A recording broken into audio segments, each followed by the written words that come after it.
ગાયને રાજ્ય માતાનો દરજ્જો ક્યારે? નમસ્કાર, હું છું પીનલ. સ્વાગત છે આપ સૌનું કરંટ ટોપિકમાં. આજ વિષય ઉપર આજે વાત કરી રહ્યા છે કે ઘણા સમયથી હિન્દુ સંગઠનો, હિન્દુ સમાજ દ્વારા જે માંગણી છે કે ગાય માતાને રાજ્ય માતાનો દરજ્જો આપવામાં આવે, અને આ માંગણી ફરી એક વખત ઉગ્ર બની છે. અને જે રીતે અત્યારે ગૌ તસ્કરો સક્રિય બન્યા છે, તેમના પર કાર્યવાહી કરવાની માંગણી સાથે હિન્દુ સંગઠનો, ગૌશાળાના સંચાલકો, સાધુ સંતો ગાય માતાને રાજ્ય માતા તરીકે જાહેર કરવા માટેની માંગણી કરી રહ્યા છે. ગાયને રાજ્ય માતાનો દરજ્જો આપવો એ કેટલું જરૂરી, અને સાથે જ ખાસ કરીને ભારત દેશની જ્યારે વાત હોય ને, જે રીતે આપણા ઇતિહાસમાં, આપણા ધાર્મિક ગ્રંથોમાં ગાય માતામાં કેટલા ભગવાનના સ્વરૂપો બિરાજમાન છે, તે માટેના કેટલા ઉદાહરણો, કેટલા ઇતિહાસમાં અને ધાર્મિક ગ્રંથોમાં છે, તેને જોતા આજે ખરેખર ગાય માતાને આ દરજ્જો આપવો કેટલો જરૂરી, અખિલ વિશ્વ ગૌ સંગઠન ટ્રસ્ટની આ માંગ છે. જે રીતે આપણે સૌ જાણીએ છીએ કે મહારાષ્ટ્રમાં 2024માં ગાયને આ દરજ્જો આપવામાં આવ્યો છે. મહારાષ્ટ્રમાં જ્યારે આ માંગણી થઈ હતી ને, ત્યારે રાજ્યમાં સ્વદેશી ગાયોને રાજ્ય માતા ગૌ માતાનો દરજ્જો આપવામાં આવ્યો છે. એવી જ રીતે ગુજરાતમાં પણ એ પ્રકારની માંગણી છે કે ગુજરાતમાં પણ ગૌ તસ્કરો જે છે તેમના વિરુદ્ધમાં કાર્યવાહી કરવામાં આવે, અને સાથે જ ગૌ માતાને રાજ્ય માતાનો દરજ્જો આપવામાં આવે. તો આ જ વિષય પર આજે આપણે વાત કરીશું. 1 મહિના સુધી જો કોઈ નિર્ણય નહીં લેવામાં આવે તો ખાસ કરીને આંદોલન કરવાની, એટલે રાજ્યવ્યાપી આંદોલનની ચીમકી પણ આ સંગઠનો દ્વારા ઉચ્ચારવામાં આવી રહી છે. ત્યારે આ જે આંદોલન છે, આ માંગ છે, તેનું પરિણામ શું આવી શકે છે, અને તેની સાથે સાથે આપણા ધાર્મિક ગ્રંથોમાં, ભારતીય સંસ્કૃતિમાં ગૌ માતાનું કેટલું મહત્વ છે, તેના વિશે પણ વાત કરીશું. જેની માટે મારી સાથે અહીંયા ખાસ કરીને જોડાઈ ગયા છે જ્યોતિનાથજી મહારાજ. જી જ્યોતિનાથજી, આપનું સ્વાગત છે. તો જ્યોતિનાથજી, આજે આપણે વાત કરી રહ્યા છે, ખાસ કરીને એક પ્રશ્નની સાથે શરૂઆત કરી છે કે ગાયની રાજ્ય માતાનો દરજ્જો ક્યારે મળશે, તેના વિશે તો વાત કરીએ, પરંતુ તે પહેલા આપણે એ વાત કરીએ કે આ કેટલું જરૂરી છે. ગૌ માતા કે જેમાં આપણા ધર્મોમાં, આપણા ધાર્મિક ગ્રંથોમાં જ એમના વિશે લખાયેલું છે. ગૌ માતાને આપણે પૂજનીય ગણીએ છીએ, તેમની પૂજા થાય છે, અને તેમની પૂંછથી લઈને તેમના એક એક અંગમાં કેટલા ભગવાન બિરાજમાન છે, તેના કેટલા ઉદાહરણો આપણા ધાર્મિક ગ્રંથો અને ઐતિહાસિક ગ્રંથોમાં છે. જ્યોતિનાથજી. જો ખરેખર વાત કરીએ ને, સાચી વાત એવી છે કે ગૌ માતા વિશ્વ માતરમ, વિશ્વની માતા છે. આપણે કેમ એવું કીધું? તો માનું દૂધ જ્યાં આગળ ઊણું પડતું હોય, ત્યાં આગળ ગાય માતાનું દૂધ જ એક ઉત્તમ ગણાતું હોય છે. ને તે આયુર્વેદાચાર્ય થી માંડીને મેડિકલ સાયન્સ થી માંડીને બધા આ વસ્તુ સ્વીકારી છે. હવે વાત આગળની આવે કે ધર્મ શું છે? તો ધર્મ એટલે નંદીને ધર્મ કીધો છે. જી. નંદી જ્યારે ધર્મ કીધો હોય, જેને આપણે આપણી ભાષામાં બળદ કહીએ છીએ, આપણી ભાષામાં અલગ અલગ ભાષામાં કહીએ છીએ, પણ એ નંદીની માતા કોણ? તો ધર્મની માતા એ ગાય માતા છે. ધરતી માતાના સ્વરૂપે બી જોઈએ તો ધરતીને પણ જોતવાનું કામ ઓરિજિનલી ગાય આધારિત ખેતીને જો ધ્યાનમાં લઈએ તો ગાય જ મહત્વની વાત છે. બધી રીતે ગાય આયુર્વેદિક દ્રષ્ટિએ, ધર્મની દ્રષ્ટિએ, બધી રીતે છે ને 33 કોટી દેવતા અને 9 ગ્રહ આ ગાય માતામાં સમાયેલા છે. આજે જ્યારે પણ કોઈ ગ્રહ નડતર હોય તો એમ કહેવામાં આવે કે ભાઈ ગુરુ નડે છે તો ચણા ખવડાવો, આ ખવડાવો, પણ ગાયને ખવડાવો. એની પાછળની ગણિત આ જ છે કે ગાય જીભમાં પણ 9 ગ્રહ. આજે પૂછેની વાત કરો તો ત્યાં વિષ્ણુથી માંડીને બધા દેવતાઓ સમગ્ર શરીરની અંદર બધે જ સમાયેલા છે. આ ગાય માતા સનાતન ધર્મની બહુલક પ્રજા જ્યારે આપણે ત્યાં આગળ જીવતી હોય ત્યારે તેનું મહત્વ હોય, અને તેની બહુલક પ્રજા જ્યારે જે ધર્મમાં માને છે તે ધર્મમાં ગાયનું મહત્વ આવતું હોય, તો ગાય માતા તરીકે સ્વીકારવી જોઈએ બધાએ. મહત્વની વાત, આપણે ત્યાં મહારાષ્ટ્રમાં ગાય માતાને રાષ્ટ્ર માતા, રાજ્ય માતા ઘોષિત કરવામાં આવી છે. બીજા 2-4 રાજ્યોમાં ઘોષિત કરવામાં આવી છે. ત્યારે પ્રશ્ન દરેક જગતગુરુ શંકરાચાર્ય, 4 દક્ષિણ પશ્ચિમ, ઉત્તર દક્ષિણ પૂર્વ પશ્ચિમના દરેક શંકરાચાર્યોની માગણી પણ આ જ છે. અને સનાતન સંત સમિતિ તરફથી અમે લોકો પણ આ સતત માગણી કરી રહ્યા છે કે ગાય માતાને રાજ્ય માતાનો દરજ્જો આપવામાં આવે. બેઝિકલી એવું થાય કે રાજ્ય માતા ઘોષિત કરવામાં આવે તો એક પશુમાંથી બહાર નીકળી આવે, અને પછી એ ગાય માતાનું રિસ્પેક્ટ જળવાય. ગાય માતા જ્યાં ત્યાં કપાય છે. તમને કદાચ જાણીને નવાઈ લાગશે કે દરરોજની લગભગ હિન્દુસ્તાનની અંદર 84,000 થી વધારે ગાય રોજની કપાય છે. હમ. આ બંધ થાય અને ગૌ આધારિત પ્રક્રિયાઓ ચાલુ થાય, લોકોના સ્વાસ્થ્યનો સુધારો થાય, ધર્મમાં સચવાય. અને એવું નથી કે સનાતન ધર્મની અંદર લખ્યું છે, મુસ્લિમ ધર્મની કુરાનમાં તો ગાય માતા પર એક પારો લખ્યો છે, આખું ચેપ્ટર છે. હમ. સમજવાની જરૂર છે. એટલું બધું પવિત્ર છે આ. એવું નથી કે આ ખાલી એમાં જ લખ્યું છે. એટલે બેઝિકલી બધા જ સ્વીકારવા તૈયાર છે. મહત્વની વાત એ છે કે કેટલીક વાતો એવી છે કે આપણે જે આ ગાડી 12મા 13મા નંબર પર હતા તે જ્યારે હમણાંના સંજોગોમાં જુઓ તો આપણે બ્રાઝિલ પછી આપણે બીજો નંબર છે અને બહુ જૂજની બાકી છે નંબર આપણો બીફ સપ્લાયરમાં, એક્સપોર્ટ કરવામાં. તો આપણે વિશ્વમાં વિકાસની દ્રષ્ટિએ ત્યાં વિકાસ કરવાની જરૂર નથી. વિકાસ બીજી બહુ જગ્યાએ થાય એવું છે. ગાય ગૌવંશ બચાવવું જરૂરી છે. ગૌવંશથી આપણી પ્રક્રિયા સચવાય છે. ગૌવંશથી આપણા દેવી દેવતાઓનું માન સચવાય છે.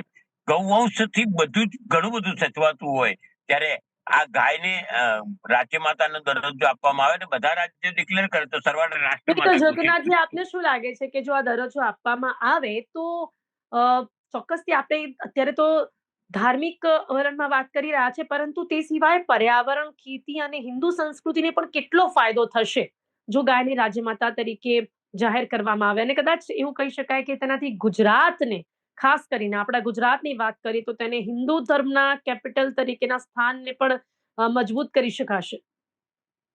ગાય માતા જો રાજ્ય માતા ઘોષિત કરવામાં આવે તો પહેલા તો ગૌવંશનો બચાવ થાય. ને તમે જે રીતે વાત કરી કે પર્યાવરણની દ્રષ્ટિએ તો હું કહું કે ગૌ આધારિત ખેતી આજે તમે ગાયના છાણથી લઈને ગાયની અંદરથી બનતી પ્રક્રિયાઓ તમે જુઓ, એ એટલું બધું પર્યાવરણ સાચવે છે, ખાતર બને છે, એની અંદરથી એના કંડા કાર્યવાહી કરવાની માંગ છે ને તેની સાથે જ અત્યારે ગુજરાતમાં ગાયને રાજ્યમાતાનો દરજ્જો આપવાની માંગ કેટલી વાસ્તવિક છે અને તેના માટે કયા કાનૂની અથવા સામાજિક પગલાં લેવા જરૂરી છે તેના વિશે પણ વાત કરીશું. તો ગુજરાતમાં ક્યારે અપાશે ગાયને રાજ્યમાતાનો દરજ્જો, તે એક અત્યારે ચર્ચાનો વિષય છે અને તેની સાથે સાથે વાત જ્યારે ગાય માતાની હોય તો જે રીતે અમારા ખાસ કરીને આજના જે ગેસ્ટ છે તેઓ જેમ જણાવી રહ્યા છે તેમણે જે પ્રકારે કહ્યું કે આપણા હિન્દુ સંસ્કૃતિમાં, આપણી ભારત દેશની સંસ્કૃતિમાં ગાય માતાનું જે મહત્વ છે, તમે હંમેશા જોતા હશો કે આપણા ગ્રંથોમાં અને આપણી સંસ્કૃતિમાં ગાયની જે તસવીર હોય છે તે તસવીર પર તમે અ, કેટલા કરોડ જે દેવતાઓ છે તે દેવતાઓનું સ્વરૂપ બિરાજમાન છે ગાય માતામાં, અને એટલા જ માટે ગાય માતાની પૂજા કરવાથી બધા જ દેવી દેવતાઓની પૂજા થઈ ગઈ છે તેવું માનવામાં આવે છે. ને ખાસ કરીને વાત ગુજરાતમાં, ભારત દેશમાં હિન્દુ સંગઠનો ક્યાંક કમજોર પડતા હોય, તેવા જ્યારે પ્રશ્નો ઊભા થતા હોય ત્યારે તેમને મજબૂત કરવા માટે પણ ગુજરાતમાં આ જરૂરી કહી શકાય છે. તો મહારાષ્ટ્રમાં 2024માં આ કરવામાં આવ્યું હતું કે જે એક માંગણી ઊભી થઈ હતી કે જ્યારે જે ગૌમાતા છે તેને રાજ્યમાતાનો દરજ્જો આપવામાં આવે તો તે માટેની માંગણી હવે ગુજરાતમાં પણ છે. પરંતુ ગુજરાતમાં શું નડતર રૂપ થઈ રહ્યું છે તેના વિશે વાત થઈ રહી છે. જ્યોતિનાથજી, હવે વાત એ છે કે આપણે વાત કરી કે પર્યાવરણને પણ કેવી રીતે ફાયદો થઈ શકે છે, ને બીજો પ્રશ્ન મેં આપને પૂછ્યું કે જો ગુજરાતમાં ગાયને ખાસ ગાય માતાને આ દરજ્જો આપવામાં આવે તો હિન્દુ સંગઠન પણ કેટલું મજબૂત બની શકે છે? ગાય માતા જે જો દરજ્જો આપવામાં આવે તો હું એવું હિન્દુ જ ખાલી નહીં, મેં તો એટલે લખી કીધું કે કુરાનમાં પણ એક પારો ખાલી આખો આખો ચેપ્ટર ગાય પર લખાય. ઓકે. એટલી પવિત્ર વસ્તુ છે. હમ. બધા જ સંગઠનો તૈયાર થઈ જાય છે. ખાલી થોડાક લોકો એવા છે કે જેમને વાંધો હોઈ શકે.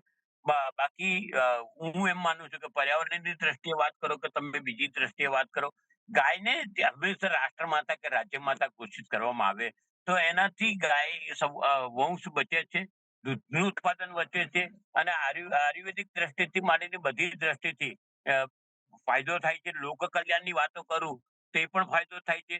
ગાય એક બહુ મોટું ચેપ્ટર છે કે પર્યાવરણની દ્રષ્ટિએ કે એના છાણામાંથી બનતી વસ્તુઓની દ્રષ્ટિએ તમે વિચારો કે એટલું બધું ઉત્તમ હોય છે કે એના છાણામાંથી બનેલી રસોઈ તમે ખાઓ તો તેનાથી બહુ ઉત્તમ આહાર સિદ્ધ થાય છે.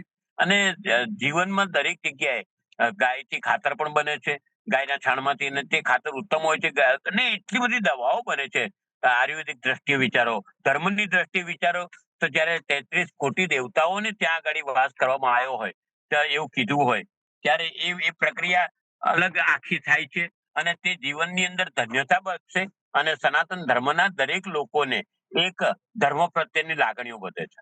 ઓકે, જ્યોતિરાજજી, તો હવે ગુજરાતમાં આ માંગણી અત્યારે ઉગ્ર બની છે અને ઘણા સમયથી આપણે જોઈએ છે કે આ માંગણી કંઈ આજકાલની તો છે નહીં. છતાં પણ શું નડતર રૂપ બને છે જ્યારે મહારાષ્ટ્રમાં 2024માં આ થઈ શકે છે, ત્યારે ગુજરાતના એટલા બધા હિન્દુ સંગઠનો, અને આપણે કહ્યું કે ન માત્ર હિન્દુ સંગઠનો પરંતુ અન્ય ધર્મમાં પણ ગાય માતાનું એટલું જ મહત્વ છે, ત્યારે ગુજરાતમાં શું નડતર રૂપ છે કે આપણે ગૌ માતાને રાજ્ય માતા રીતે જાહેર નથી કરી શકતા? આપને શું લાગે છે? એ લોકો એવું સમજે છે ગૌવંશ પ્રત્યે હત્યા પ્રતિબંધિત ધારો મૂકવાથી થાય છે. આપણે ત્યાં કાયદા છે ને બોખા છે. હમ. ત્યારે બેઝિકલી એની પર કોઈ એક્શન દેખાતા નથી, એવા જડબે સલાહ જોઈએ તેવા. એ હમ. લોકો એવું સમજે છે કે એનાથી થઈ જાય. ને બીજું કે જ્યાં સુધી રાજકારણીઓની મહેચ્છા ન હોય ત્યાં સુધી આ બધું ક્લિયર થતું નથી. હમ. આપણે ત્યાં સનાતન ધર્મના નામે મત લઈને જીતેલી આ સરકાર અને તે લોકોએ આ બાબતમાં દુર્લેખતા તેવી જ્યારે શરૂઆત થઈ હતી ત્યારે મારી પાસે એવા જૂના ભાષણો છે બધાના જ નેતાઓના, જે અત્યારે બહુ સોકોલ્ડ મોટા નેતાઓ છે અને હમ. આપણા વડાપ્રધાન મહોદયથી માંડીને બધાની જ વાત કરું, તેમના ભાષણોમાં એવું કીધું છે કે ગાય ગૌવંશ બચાવવું જોઈએ. પણ એ ખરેખર વાર્તા જ કરવામાં આવે છે. જ્યારે જીત્યા પછી આજ દિન સુધી ગૌ માતા માટે કોઈ પણ સક્રિય પગલા લેવાયા નથી. એ પણ કડવી વાત છે. આજે સમાજની અંદર તમે 2014 પછી જ આપણે 12મા 14મા નંબર પરથી બીજા નંબર પર પહોંચ્યા છે. તે પણ એક બહુ દુઃખદ વાત છે. જ્યારે તમે વિશ્વના ઇન્કમનું વિચારતા હોય ને આ બધું વિચારીને દ્રષ્ટિએ જો ના કરતા હોય તો તે યોગ્ય નથી. અને ક્યાંક ને ક્યાંક જેટલા કતલખાનાઓ છે તેમાંથી મારે તો એમ કહેવું પડે કે સંજોગ અને પરિસ્થિતિના હિસાબે કતલખાનામાં કદાચ જે ચલાવનારાઓ છે, તમે જુઓ તો ક્યાંક ને ક્યાંક અહિંસાની વાતો કરવા વાળા એના માલિક છે. હમ. આજે આ યોગ્ય નથી. ગૌવંશ પ્રતિબંધક ધારો કરતા બી મહત્વનું ગાય માતાને રાજ્ય માતાનો એક દરજ્જો જો આપવામાં આવે તો આ ધાર્મિક લાગણીથી માંડીને આધ્યાત્મિક લાગણીથી માંડીને સારી ચાલુ કરો તો લોકોના આરોગ્ય સુખાકારીની દ્રષ્ટિએ, પર્યાવરણની દ્રષ્ટિએ બધા માટે પણ યોગ્ય કાર્ય છે. જ્યોતિર્નાથજી, અને સાથે મહત્વનો સવાલ એ છે કે ગુજરાતમાં ગાયોની પરિસ્થિતિ શું છે? રસ્તા પર રખડતી આ ગાયોને ક્યાંક કોઈ ટક્કર મારે છે, તો ક્યાંક તેમની બીમારીથી મોત થતું હોય છે, તો ક્યાંક ગૌ તસ્કરો તેમની તસ્કરી કરતા હોય છે, તો ક્યાંક કતલખાનામાં ગાય માતાની હત્યા થતી હોય છે. આ બધા જ કિસ્સાઓ ગુજરાતમાં કેટલા વધતા જોવા મળી રહ્યા છે? શું લાગે છે? હું તમારી સાથે એગ્રી છું એ માટે એટલે જ વચ્ચે અમે લોકો કહેતા હતા પણ ગાય માતા રસ્તે ફરતા આડા ફરતા લોકોને પાડતા ગાય માતા એવી હાલત હતી ને છે. બેઝિકલી એનું કારણ છે કે આપણે ત્યાં ગૌવંશ જે લોકો સાચવે છે, જે લોકો ગૌવંશને એનાથી માલધારી સમાજ છે, જે લોકો ગાયથી કમાય છે, તે લોકોને ગોચરો ફાડવામાં આવ્યા હતા ગામોમાં. અને તે પહેલું શરૂઆત ત્યાંથી થાય કે એ ગોચરો ક્યાંક ખાનગીકરણ થઈ ગયું, ક્યાંક દબાણ થઈ ગયું. આ ગોચરોનો મિસયુઝ થયો છે. સરકારે આ ગોચરો ઇન્ડસ્ટ્રી ડેવલપમેન્ટના નામે લોકોને આપી દીધા છે. ગોચર ગોચર રહ્યા નથી. ત્યારે લોકોએ પોતાની ગાયોને ક્યાંક કમ્પલસરી, ગાય એક એવું પ્રાણી છે કે જેને હંમેશા 1.5 થી 2 કિલોમીટર રોજ ચાલવું પડે. એને ખૂટે બાંધી રાખવાથી ગાયનું પાલન નથી થતું. એટલે એની પ્રક્રિયામાં ઘણી જગ્યાએ શહેરીકરણ થઈ ગયું, આપણે ડેવલપ થતા ગયા, શહેરો મોટા થતા ગયા, ગોચરો ખવાઈ ગયા. એટલે જે શહેરની અંદર છેવાડાના જગ્યાઓ પર જે ગાયો બાંધીને પોતાને ઢોરવાડ ચલાવતા હતા, તે ગાયો હવે તે વિસ્તારો હવે શહેરની વચ્ચે આવી ગયા. હવે શહેરની વચ્ચે જ્યારે આવી જાય ત્યારે તમે સમજી શકો કે પછી હવે નડતર દેખાય લોકોને. બેઝિકલી અને ગૌચરો ખવાઈ ગયા છે. આજે ગૌચરો ખવાઈ જાય તો ગાય માટેનું જે ખોરાક છે તેની વ્યવસ્થા કરવી બી જવાબદારી છે. તે થતું નથી. ને તે થતું નથી ત્યારે હંમેશા ઢોરને ઘણા બધા પોતાના સ્વાર્થ ખાતર સવાર સાંજ ધોઈને છોડી મૂકે છે. તે બી ગુનેગાર છે, હું તો એવું માનું છું. જી, પણ જી. સાથે સાથે આ પણ એક કડવી વાત છે કે ગોચરો ખવાઈ ગયા છે. હું માનું છું કે ઘણી જગ્યાએ એવું થાય છે કે પોતાની ગાયને સવાર સાંજ ધોવા માટે જ ખાલી પકડતા હોય અને ધોઈને પછી છૂટી મૂકી દે ને તેનાથી પણ તકલીફ થાય છે. એટલે માલધારીઓએ જે ગાયને પણ જ્યારે ગૌ માતાનો દરજ્જો આપવામાં આવે ને તો આમાં પણ સુધારો થાય. કારણ કે ત્યારે રાજ્ય માતાનો દરજ્જો આપે તો એની કાળજી લેવી અને જે જે ઢોર માલિક રખડતી મૂકતો હોય તો તેની પર પણ સજાનું પ્રાવધાન વ્યવસ્થિત હોવું જોઈએ જ્યોતિરાજજી, એવું માનવું. જી, બિલકુલ ખૂબ સાચી વાત છે આપની. જો આપણી જે રોજગારી હોય ને, તો એ તો હવે ગાય માતાની વાત હોય કે કોઈ પણ વસ્તુ હોય, તો એને હંમેશા પૂજનીય જ ગણવું જોઈએ. એમાં પણ ક્યાંક સુધારો કરવાની જરૂરિયાત છે અને હવે તે સિવાય ગૌ માતાનો આ મુદ્દો ખરેખર કેટલો રાજકીય મુદ્દો બની ગયો છે હવે. ક્યાંક હિન્દુ સંગઠનો માટે, હિન્દુ ધર્મ માટે, અમુક લોકોની માટે આ લાગણીની વાત છે, આ એક સંસ્કૃતિની વાત છે, ધર્મની વાત છે. પણ આપને લાગે છે કે ક્યાંક ને ક્યાંક રાજકારણમાં આ મુદ્દો રાજકીય બનતો જઈ રહ્યો છે? 100% રાજકીય બનતો જાય. કારણ કે બેઝિકલી તમે જ્યારે જે લોકો સનાતનના નામે, ગૌ માતાના નામે મત લઈને, ગૌ માતા પોતાના ભાષણમાં વાપરીને જે લોકો જીતીને આજે રાજકીય થયા છે, તે લોકો તો કોઈ દિવસ પ્રપોઝલ લાયા નથી, તે વિષયની ચર્ચા પણ કરી નથી. સંતો ઘણા બધાએ પોતાનો ભોગ આપ્યો છે. કરપાત્રી મહારાજ જેવા લોકોએ તો આમરણ તપાસ કરીને ગાય માતા માટે પોતાનો જીવ જ ખોઈ દીધો છે. ત્યારે જે અત્યારે વિરોધ પક્ષની વાતો કરીએ છીએ આપણે, હમ, જે શાસનમાં નથી, એ લોકો સંસદમાં આ વિષય ચર્ચા કરવા માંગે છે ગાય માતા માટે. એટલે હમ. લોકો હવે તો વિચારે થઈ જાય કે જે લોકો ગાયના નામે દુકાન ચલાવે છે, ગાયના નામે વોટ લે છે, તે લોકો કશું બોલવા તૈયાર નથી. જ્યારે સામે પક્ષે આ ગુજરાતના જ એક સંસદ સભ્ય, જેને હું માનથી જોઉં છું અત્યારે, કારણ કે એમને ગાય માતા માટે, અમારા માટે મુદ્દો ઉઠાવ્યો સંસદમાં, હમ. ત્યારે એ વિષયની કોઈ ચર્ચા નથી થતી. એ વિષયને બાજુ પર મૂકી દેવામાં આવે છે. પ્રશ્ન ઉઠાયો છે તેનો નિકાલ કરવો જોઈએ, પણ એ થતો નથી. ત્યારે આજે રાજકીય કક્ષાએ એવું સાબિત થયું કે આ જે વિરોધના પક્ષો છે તે લોકો ઉલટાને ગાયની ફેવર કરે છે. તમે તો ગાયનું ખાલી ભાષણ આપીને બેઠા છો, પણ પણ આપને આ લોકો તો લાગે છે ફેવર કે કરે છે. વિરોધ પક્ષ દ્વારા જો કરવામાં પણ આવતું હોય તો એ રાજકીય મુદ્દો નથી? શું એ માત્ર ફાયદો ઉઠાવવા માટેની વાત નથી? અને વાત જો સરકારની કરીએ તો શું લાગે છે કે હવે ચલો ખુલ્લી રીતે આપણે વાત કરીએ, ભાજપની વાત કરીએ, જીતીને આવેલી સરકારની વાત કરીએ. ભાજપ તો હંમેશાથી જે વોટ લે છે તે હિન્દુ ધર્મના નામે વોટ લે છે, સનાતન ધર્મનો પ્રચાર કરે છે અને એમની માટે તો આ મુદ્દો સૌથી વધારે લાભદાયક સાબિત થઈ શકે છે. તો ક્યાં વાંધો આવે છે? હું એ જ કહું છું કે એ મહેચ્છા લેવી અને કરવું બે વસ્તુ જુદી વસ્તુ છે. એના નામે દુકાન લઈને ભારતીય જનતા પાર્ટીએ વોટ લઈને બેસી તો ગયા, પણ બેઠા પછી જે પ્રમાણે કામ કરવું જોઈએ તે પ્રમાણે કર્યું નથી. એ પણ શું દુઃખની લાગે વાત છે? છે. કારણ શું લાગે છે આપને? કારણ કઈ નહીં, મહેચ્છા નથી. હું કહું ને, જ્યારે રીજુજી કે કંગના રાણાવત જેવા લોકો જાહેરમાં એમ કહેતા હોય કે અમે બીફ ખાઈએ છીએ, અમને બીફ ખાતા રોકી બતાવો, સમજી લો, તો એ એમના મિનિસ્ટર બની જતા હોય, તો એમને કશું કહેવામાં ના આવતું હોય. તો આ બધી દુઃખદ મેટરો છે ને આ બાબતે ખૂબ જ લોકોએ સતર્ક રાખવાની જરૂર છે. ખરેખર લોકો સમજણ પડે જ છે, એટલે રાજકીય વધારે બને છે. કારણ કે લોકો હવે સમજી ગયા છે કે આ લોકો હિન્દુત્વના નામે બેઠા છે, ભારતીય જનતા પાર્ટી વાળા, પણ ગાય માટે કે હિન્દુત્વ માટે કઈ કરતા નથી. દુઃખની વાત છે આ.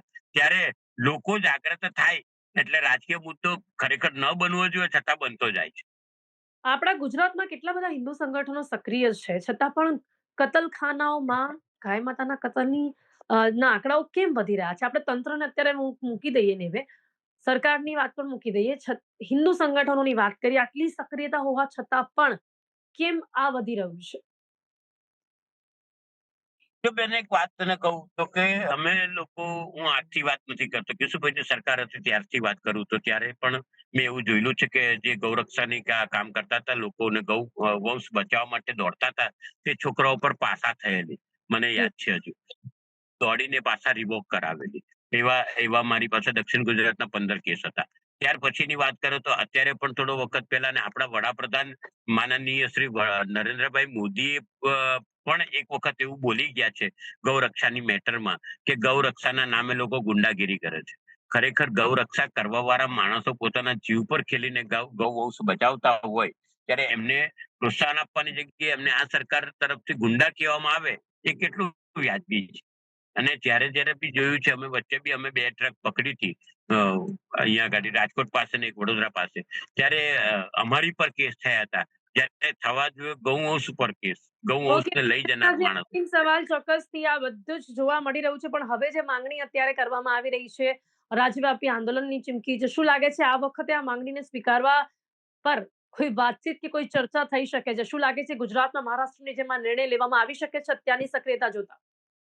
લેવો પડશે. નહીં લે તો બિહારમાં જેવી રીતે અત્યારે જગતગુરુ શંકરાચાર્ય ઉતર્યા છે, તેવી રીતે જગતગુરુ શંકરાચાર્ય ચારે ચાર ગુજરાતમાં પણ ઉતરશે. ને વિધાનસભાના ઇલેક્શનમાં સનાતન ધર્મના લોકો બિન રાજકીય રીતે આ હમ. આંદોલન વધારે ઉગ્ર બનાવશે, પછી જે અમારી માંગણી સ્વીકારશે તેને અમે સપોર્ટ કરીએ. જી, એટલે ઇન ધી એન્ડ ફરી એક વખત આ રાજકીય મુદ્દો બની ગયો આપણી ચર્ચામાં પણ. ઓકે, ચર્ચા અહીંયા સમાપ્ત થાય છે. જ્યોતિનાથજી, આપ અમારી સાથે જોડાયા તે બદલ આપનો ખૂબ ખૂબ આભાર.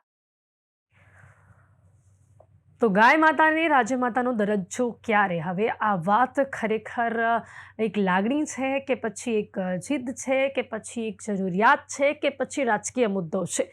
એ જે કંઈ પણ હોય, પરંતુ ઘણા સમયથી ચાલતી આવતી આ માંગણીને લઈને હવે અત્યારે હિન્દુ સંગઠનોની સક્રિયતા જોવા મળી રહી છે. ત્યારે જો હવે મહારાષ્ટ્રની જેમ ગુજરાતમાં પણ ગૌ માતાને રાજ્યમાતાનો દરજ્જો નહીં આપવામાં આવે તો રાજ્યવ્યાપી આંદોલનની ચીમકી ઉચ્ચારવામાં આવી છે. ચૂંટણીઓ પણ નજીક છે, તેના પર પણ તેની ખૂબ અસર જોવા મળી શકે છે. તો તે બાબતને ધ્યાનમાં રાખીને જોવાનું રહેશે કે હવે શું નિર્ણય લેવામાં આવી શકે છે. શું ખરેખર ગૌમાતાને રાજ્યમાતાનો દરજ્જો ગુજરાતમાં મળશે કે કેમ?